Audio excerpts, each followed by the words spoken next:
কোম্পানিগুলো বারবার তাদের কাছে নোটিশ পাঠানো সত্ত্বেও তারা বিল মেটায়নি। কোম্পানিগুলো তাদের নোটিশ দিয়েছিল এবার বিল না মেটালে অক্সিজেন সাপ্লাই বন্ধ করতে বাধ্য হব। সরকার তাদের বাধ্যই করেছিল।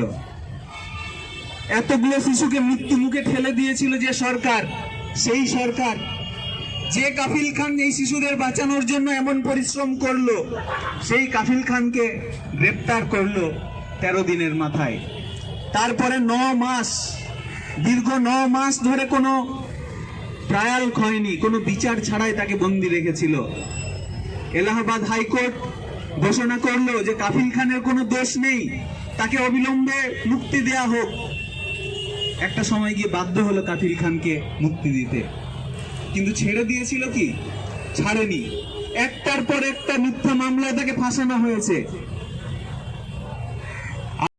আগস্ট মাস, গোরখপুর বিআরডি মেডিকেল কলেজের ঘটনা। সেখানে হঠাৎ করে জানা গেল লিকুইড অক্সিজেন সাপ্লাই বন্ধ হয়ে গেছে। প্রায় 450 শিশু তখন সেই হাসপাতালের বেডে ভর্তি, মৃত্যুর সঙ্গে পাঞ্জা লড়ছে। ডক্টর কাফিল খান সেখানকার একজন পেডিয়াট্রিশিয়ান, তিনি সম্পূর্ণ নিজস্ব উদ্যোগে 3 দিন ধরে অক্লান্ত পরিশ্রম করে 500 সিলিন্ডার, প্র্যাকটিক্যালি সেই শহরের আর কোনো এরকম জায়গা ছিল না যেখানে কোনো সিলিন্ডার পড়েছিল। 500 সিলিন্ডার জোগাড় করে শিশুদেরকে বাঁচিয়েছিলেন। দুর্ভাগ্যবশত তারপরেও 72 জন মারা যায়। খুব কম সময়ের মধ্যে সংবাদপত্রে এসে গেল। এর কারণ কি? এর কারণ হচ্ছে সরকার সেখানে কাটমানি পাচ্ছিল না অক্সিজেনের বিল।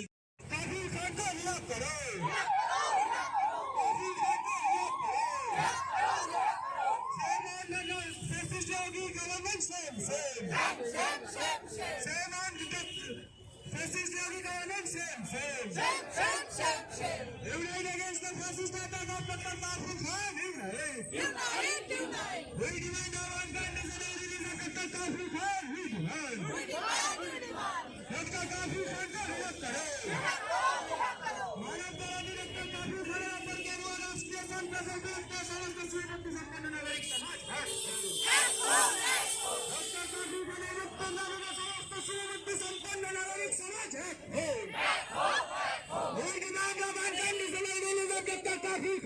demand